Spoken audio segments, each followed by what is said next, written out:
Hello everyone. By continuing our previous video, we will move to the theory of second exercise. So, what is your second exercise? So, your second exercise is equation of a straight line.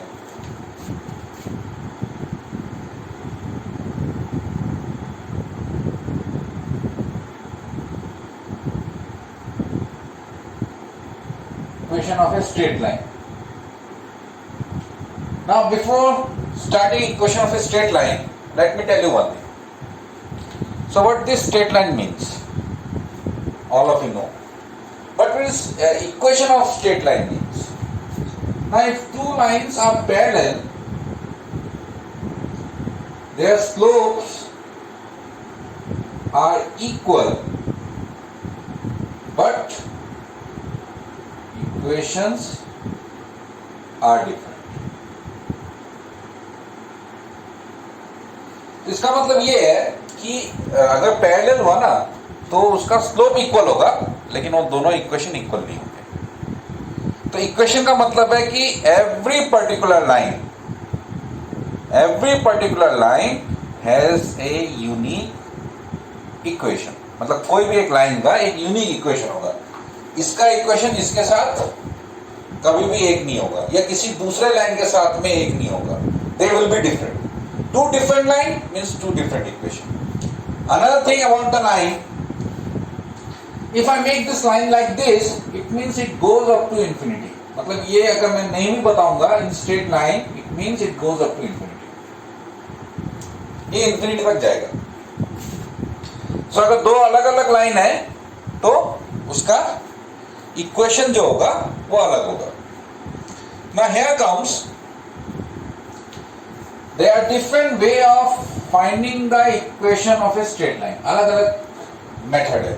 क्यों अलग है? And what are the different things? Why they are different?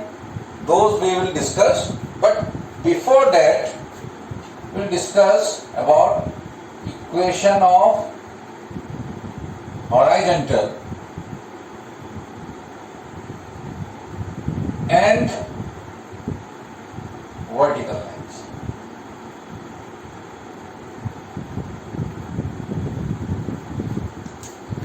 Equation of horizontal and vertical lines. It means horizontal means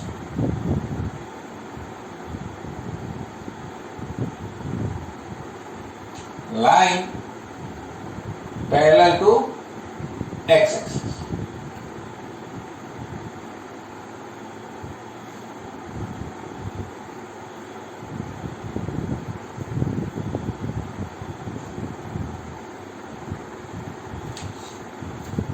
Say I am writing the equation of this one.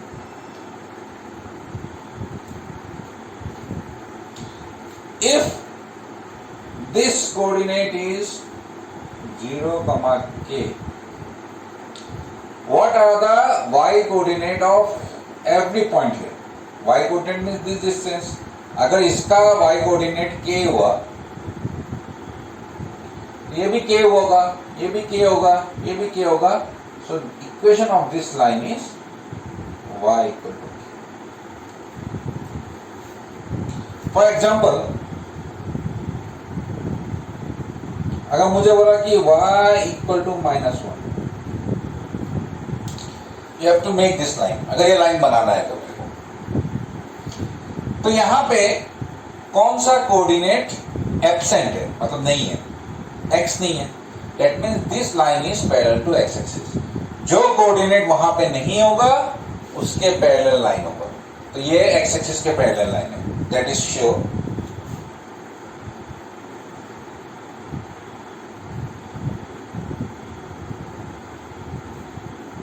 तो x axis के parallel line है.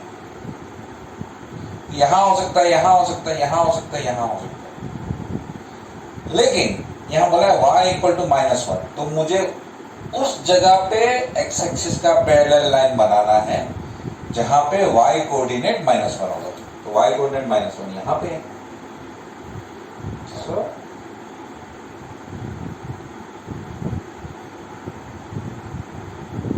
ये हो गया वो line.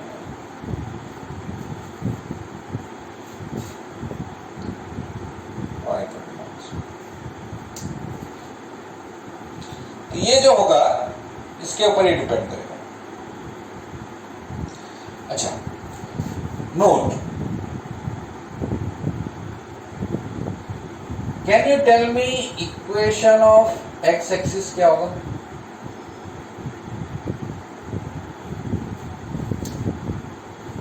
आप लोग मुझे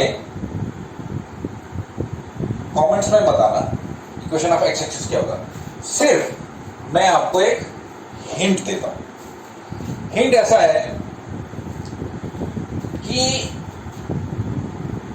ये जो पेन है ना, ये अगर ये लाइन है जिसका मेरे को इक्वेशन लिखना है, तो ये पेन अगर यहां पे है, तो ये डिस्टेंस जो होगा वो डिस्टेंस हम y इक्वल टू इतना करके लिखेंगे। यहां पे होगा, ये लिखेंगे। अब इसको मेरे को लिखना है किसका? एक्स एक्सिस का। मतलब ये मेरे को ये लाइन इस लाइन का लिखना है। तो इस लाइन का यहां पे अगर ये k होता है तो मैं y इक्वल टू k लिखता हूं। यहां अगर ये -1 है तो मैं लिखता हूं y इक्वल टू -1। लेकिन अगर ये लाइन यहां नहीं होके यहां पे होगा,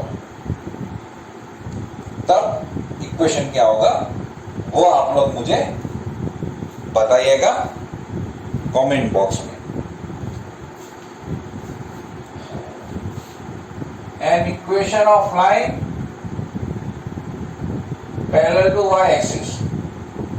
I think you can do it yourself. y-axis के पैरेलल होगा तो इक्वेशन कैसा होगा वो आप लोग आराम से सीख सकते हैं। अगर नहीं है x एक्सिस का पैरेलल है तो हम लिखते हैं y equal to constant. Parallel to y axis होगा तो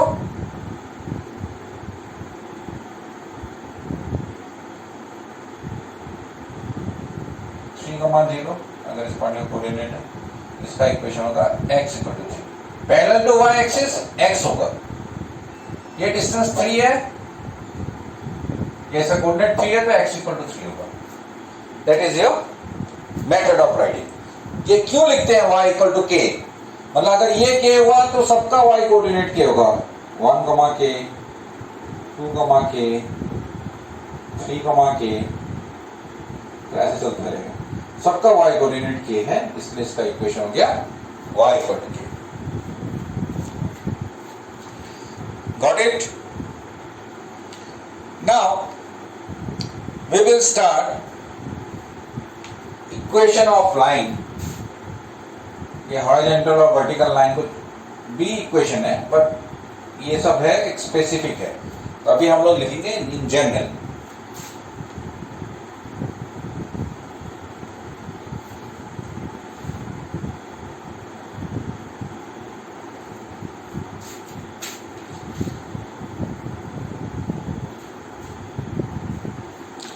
सो इन जनरल क्या होगा इक्वेशन ऑफ स्ट्रेट लाइन में?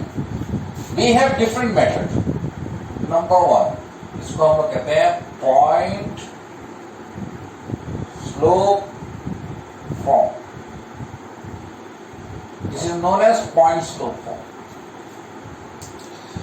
Now today we will learn that there are different way of writing equation of a straight line.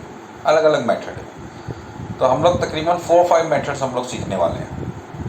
अब ये 4-5 मेथड्स क्यों सीखे? एक ही मेथड से क्यों नहीं हो सकता है, या हर क्वेश्चन के लिए कौन सा मेथड होगा ये हमको कैसे पता चलेगा? सो for that you understand one thing. अगर मैं इस लाइन का इक्वेशन निकाल रहा हूं, इस लाइन का इक्वेशन निकाल रहा हूं, चाहे वो पॉइंट स्लोप फॉर्म हो, एक और मेथड आएगा हमारा 2 point form,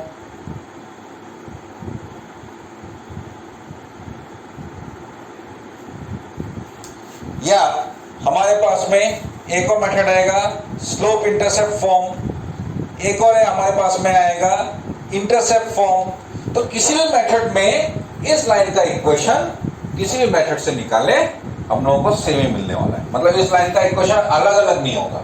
if there are 2 different method and we want to find the equation of this straight line in any of this, अब 5 मेथड्स है हमारे पास में, तो 5 मेथड्स में से किसी भी मेथड से निकालने से इस लाइन का इक्वेशन एक ही आने वाला है। अब क्वेश्चन है तो फिर मेथड अलग अलग क्यों है? Why they methods are different? So for that you have to understand one thing. Point slope form means given slope of line is equal to m and a point on line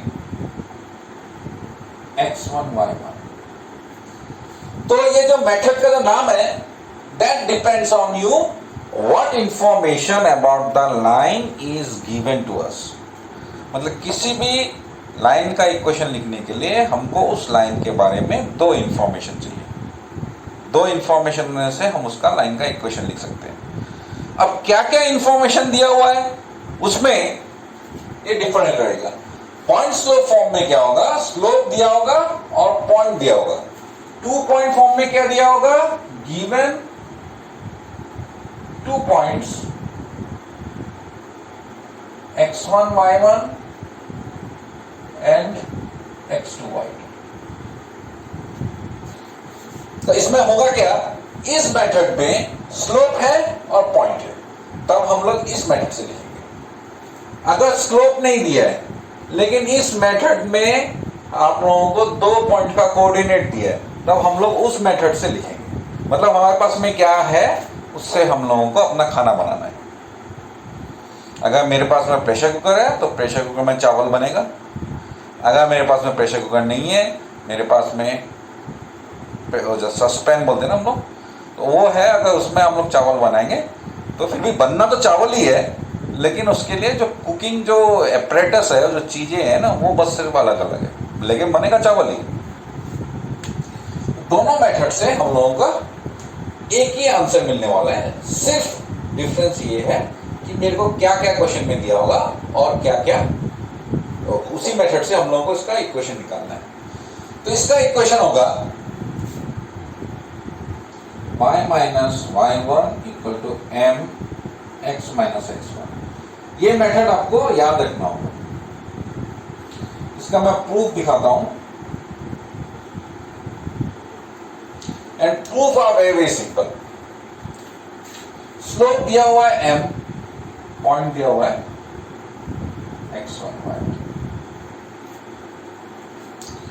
तो किसी भी curve का equation लिखना है, straight line है या circle है या उसके बाद में 3 डायमेंशनल ज्योमेट्री में वो भी आपको मिलेगा, स्फीयर, प्लेन या आपका एलिप्स, पैराबोला, जितने भी कर्व्स है उस कर्व का सबका इक्वेशन निकालने का एक ही सिंपल मेथड है.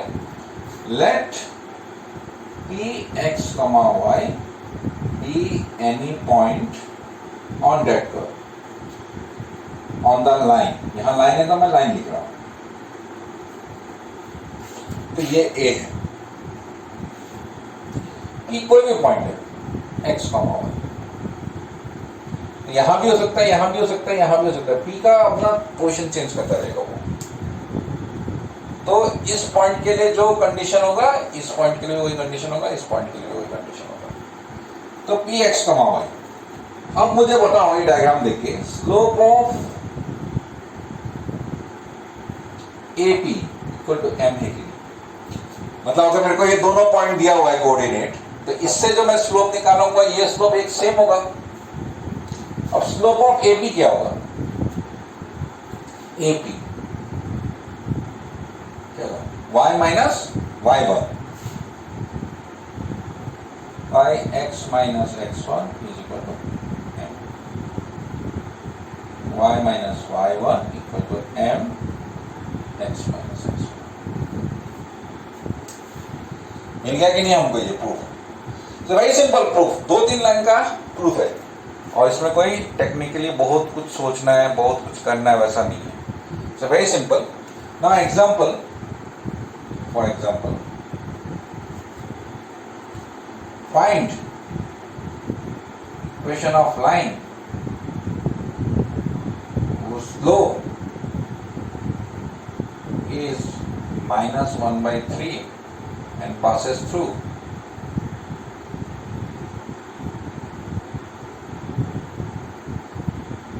Seven comma 2. तो मेरे को देख के पता चल गया कि यहां स्लोप दिया हुआ है और पॉइंट दिया हुआ है, तो इस मेथड से करना है. सो इक्वेशन ऑफ लाइन क्या होगा, y माइनस y1, यहां पे आपका आएगा स्लोप x माइनस x1।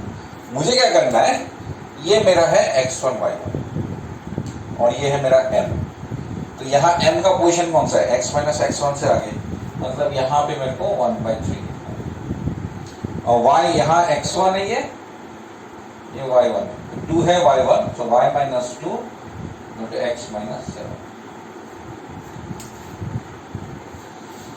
इसके बाद में you can simplify, ये 3 को यहाँ मल्टीप्लाई कर दिया, simplification part is your part, you can do it in your way, अपने मेथड से आप लोग ये कर सकते हैं। तो इसके लिए मुझे मैं आप लोगों को ये इसका सॉल्यूशन दिखाने का कोई जरूरत नहीं है, you know how to solve, how to multiply, how to add, how to subtract, तो कैलकुलेशन पार्ट करके you make a equation. But the basic thing is you just put the value of m का value n की जगह बिठा दो, x1 और y1 का value यहां यहां बिठा दो, खत्म। मेथड 2 ये वाला, तो ये मेथड 2 क्या होगा, इसमें ये मेथड 1 के जैसे ही करेंगे हम लोग, दोनों पॉइंट क्या हुआ है, तो इसका जो तरीका है वो वैसा है,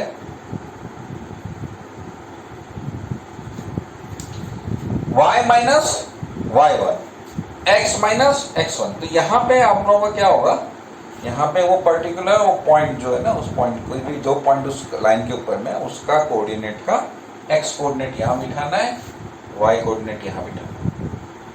अभी मेरे पास में यहाँ पे तो सिर्फ एक पॉइंट था, तो मुझे पता था कौन सा बिठाना है। यहाँ पे मेरे पास में 2 पॉइंट है, तो कौन सा बिठाना है, आप लोग किसी भी इक्वेशन को बिठा सकते हैं, it doesn't matter, you are going to get the same answer, आपको हमेशा उसमें आंसर सेम ही मिलने वाला है। तो you can write y minus y1 x minus x1, और यहां पे मेरे को स्लोप लिखना है, क्योंकि यहां पे मेरा स्लोप था। अब स्लोप मेरे को दिया नहीं है, but if you are having 2 points on the line, can you find the slope x1 y1 x2 y2, अगर ये 2 पॉइंट दिया हुआ है कोऑर्डिनेट, तो आप लोग उसका स्लोप निकाल सकते हो कि नहीं, y2 minus y1 by x2 minus x1, this is your answer. और y माइनस x माइनस, मेरे को अगर मैं यहाँ y1 x1 y1 ये वाला पॉइंट यूज कर रहा हूं, you can use the second one, it doesn't matter.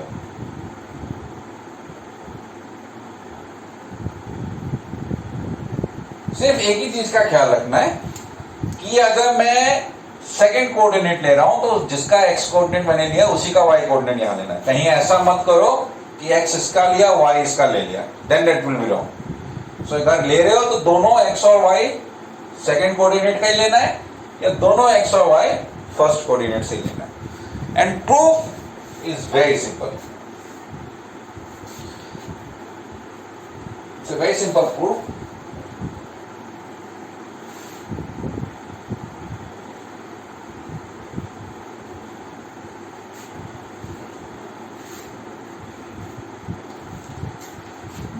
m दिया नहीं है, b दिया हुआ है, x2 y2, तो हम लोग वैसे करेंगे, let p x, y be any point on the line. Now slope of AB is equal to slope of AB. ये तीनों पॉइंट एक ही लाइन में है कि नहीं, कोलिनियर है कि नहीं, तो slope of AP equal to slope of AB। Slope of AP क्या है, y minus y1 by x minus x1। Slope of AB क्या है, y2 minus y1 bye x2 minus x1। इसको यहाँ क्रॉस मल्टीप्लिकेशन कर देते हैं, so y minus y1 equal to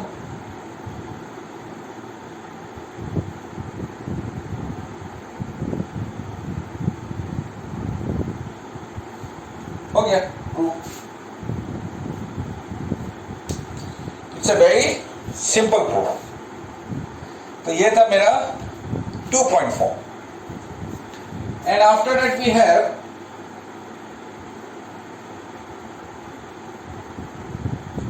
slope intercept form.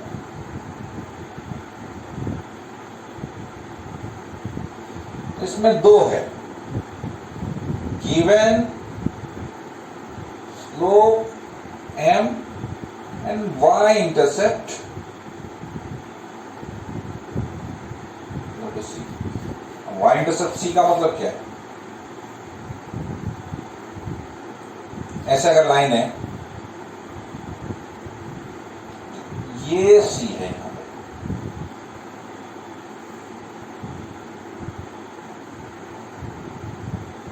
यहां c 0 है। c का मतलब है ओरिजिन से वो y एक्सिस को कहां काट रहा है, वो डिस्टेंस, ये डिस्टेंस ऐसा होगा तो ये c होगा। तो वो लाइन y एक्सिस को कहां काट रहा है, और ये होगा, इक्वेशन होगा y equal to mx plus.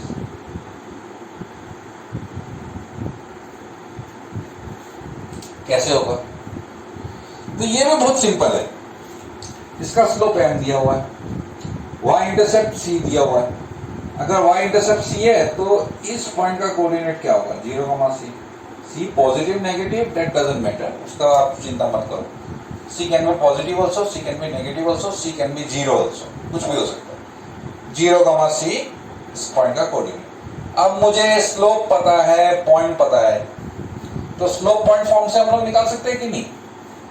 मतलब y minus y1 equal to m x minus x1। तो ये मेरा हो गया y माइनस y1 मतलब c, y coordinate, m slope तो m दिया हुआ है क्वेश्चन में या थ्योरम में, x माइनस 0। तो ये y minus c equal to x minus 0 is x, तो ये हो गया मेरा mx, और यहां से c को इस तरफ ले जाएंगे, ये मेरा बन गया y equal to mx plus c। ये उसका स्टैंडर्ड फॉर्म है एक्चुअली। तो इक्वेशन को हमको स्टैंडर्ड फॉर्म में याद रखना होगा। तो यहां पे जो मैं लिखा रहा हूं, all are in standard form. Now sometimes it may happen, number B, their slope m दिया हुआ है, but x इंटरसेप्ट इज दिया।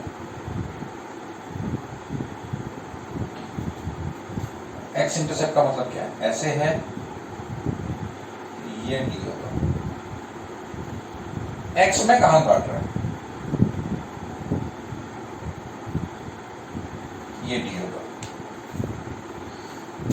वह सेम जैसा मेथड, ये अगर d हुआ, इसका कोऑर्डिनेट कितना होगा? 0, स्लोप m दिया हुआ है, so form point slope form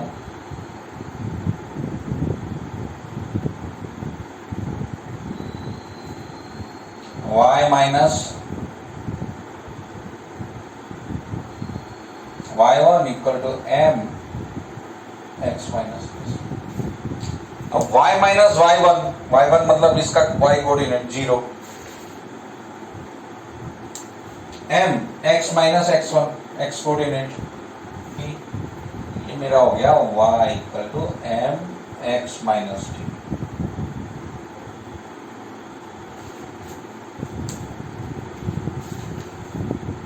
ये है मेरा स्लोप इंटरसेप्ट फॉर्म का एक दूसरा मेथड। जब x इंटरसेप्ट दिया होगा तब उस मेथड से करना है, y इंटरसेप्ट दिया होगा तो इस मेथड से करना है।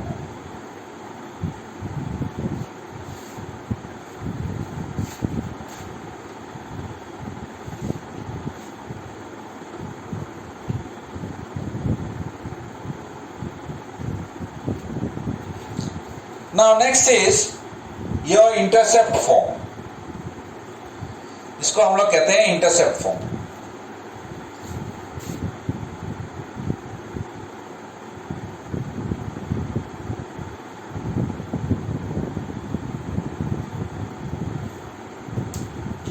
अब इस इंटरसेप्ट फॉर्म में क्या होता है?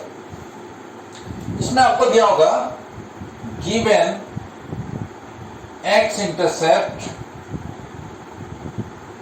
Is equal to small a y intercept small. इसका मतलब कोई भी लाइन है, ये अगर एक्स एक्सिस को इसमें काटता है तो ये होगा, ये बी होगा। X intercept and y intercept, मुझे इसका इक्वेशन लिखना है। इसमें ना स्लोप दिया हुआ है ना कोई और इंफॉर्मेशन है, सिर्फ ये पता है कि एक्स इंटरसेप्ट ए है, वाई इंटरसेप्ट बी है। अगर ये एक्स इंटरसेप्ट ए है तो इसका इस पॉइंट का कोऑर्डिनेट क्या होगा, ए कॉमा जीरो, और ये अगर बी हुआ तो इसका कोऑर्डिनेट होगा zero comma B. Now if you remember, line के ऊपर में अगर 2 पॉइंट दिया होता है, we can find the equation of that line. हम लोग उस लाइन का इक्वेशन निकाल सकते हैं। तो इसका इक्वेशन होगा x by a plus y by b equal to 1। Simple, x के नीचे x इंटरसेप्ट, y के नीचे y इंटरसेप्ट। इसका यूज कहां पे है? For example, make this line x by 2 plus y by minus 3 equal to 1। तो इसका लाइन का इक्वेशन बनाना है, मतलब ये लाइन को ड्रॉ करना है। x2 कहां पे देखो, 1, माइनस 3 कहां पे, माइनस 1, माइनस 2, माइनस 3। दोनों को पॉइंट को वो करो, कंबाइन करो, उसको ज्वाइन कर दो, बन गया ये इक्वेशन। सिंपल, x के नीचे 2 है तो x पे वो 2 रखना है, y के नीचे माइनस 3 है तो y के नीचे माइनस 3 रखना है और उसको ज्वाइन कर देना है, बन गया इक्वेशन। लेकिन ये मिलेगा कैसे? तो ये मेरा हुआ from 2 point form,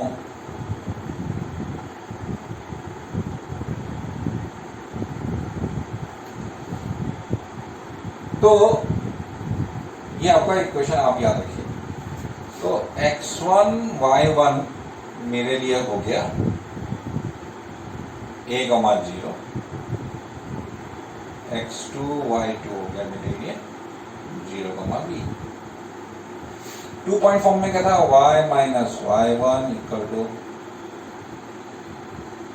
x minus x1।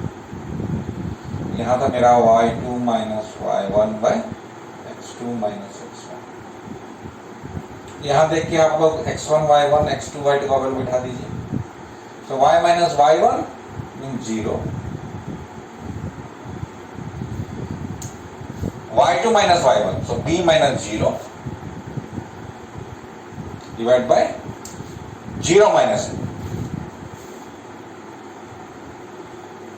और यह मेरा आएगा x माइनस y1, x1 है a, ठीक है। ये मेरा y माइनस 0 इज y, ये मेरा माइनस b बाई a हो जाएगा, तो मेरा x माइनस a।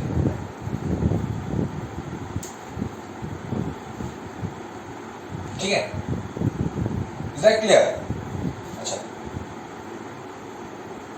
ये b को मैं यहां लेके आता हूं, मतलब इसको आप किसी भी तरीके से कर सकते हैं।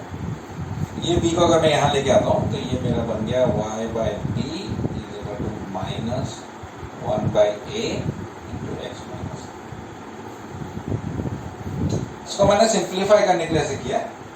आप if you want you can cross multiplication करके करने से भी आपको ये आंसर मिलने वाला है। Just because I know some techniques some, तो इस वजह से मैंने उसको थोड़ा शॉर्ट करने के लिए ये थोड़ा इजी मेथड से कर लिया, जैसा कि 2 स्टेप में ही होते। अब इसको इसके साथ मल्टीप्लाई कर दिया तो ये मेरा बन गया minus x by a plus minus minus plus हो जाएगा, ए बाई ए, इसको यहाँ लेके आते हैं, that will be x by a plus y by b, हो गया equation.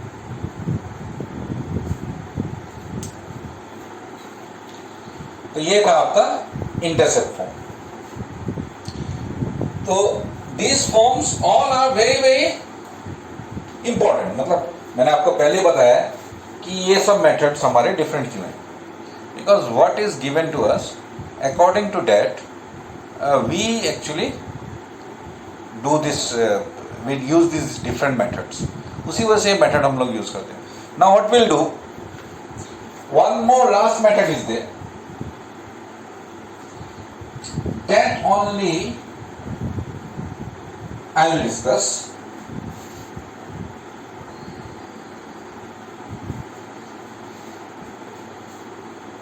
That I will discuss, but the proof part, I think it will be difficult for me to discuss in this video today because time is going on. We can only remember the formula and learn about the formula, but the proof part I will show you in the next video. So the last form is normal form.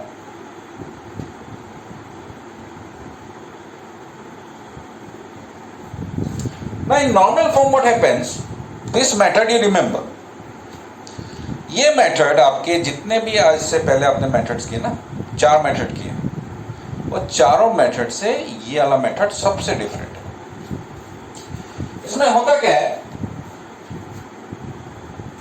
कि normally अगर मेरे पास में एक line है,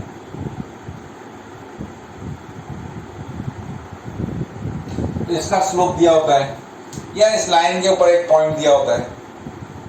यहां पे वो नहीं दिया होगा, यहां पे दिया होगा perpendicular distance of line from origin. मतलब ये लाइन का इक्वेशन लिखना है एल का, लेकिन मेरे को दिया हुआ है यहां से जो परपेंडिकुलर इसका डिस्टेंस भी दिया हुआ.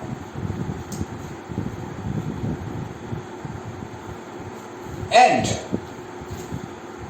दो इंफॉर्मेशन चाहिए लाइन लिखने का. एक तो मेरे को इस लाइन का इक्वेशन लिखना है, लेकिन दिया हुआ है परपेंडिकुलर डिस्टेंस. दूसरा दिया हुआ है angle made by perpendicular to line from origin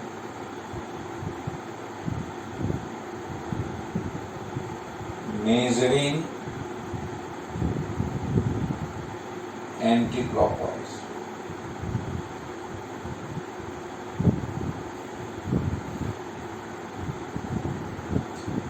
omega, ये ओमेगा है एक्चुअली, डब्ल्यू ऐसा लग सकता है लेकिन दैट इज ओमेगा. तो ये एंगल मुझे ओमेगा दिया.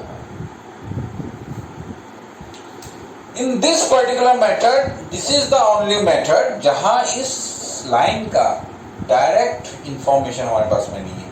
ये लाइन का परपेंडिकुलर डिस्टेंस है और ये परपेंडिकुलर जो डाला है ना वहां से ओरिजिन से यहां तक, वो कितना एंगल बना रहा है पॉजिटिव एक्स एक्सिस से.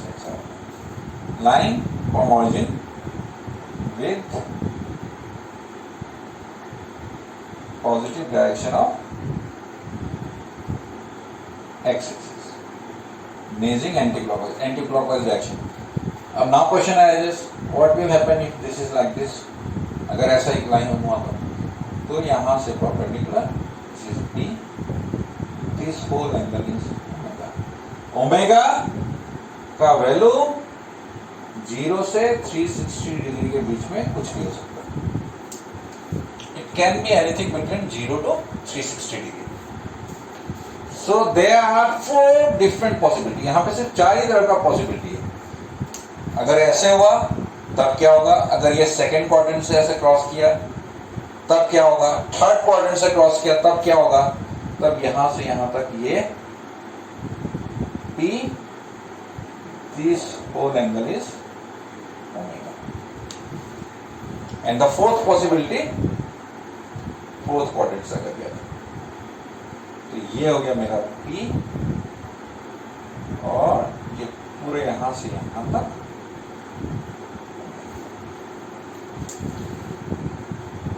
ये हो गया. 4 डिफरेंट तरह का लाइन हो सकता है, मतलब मैंने चारों पॉसिबिलिटीज बनाए हैं यहाँ पे. तो इस इक्वेशन का लाइन जो होगा ना, इस लाइन का इक्वेशन जो होगा वो होगा x cos omega plus y sin omega equal to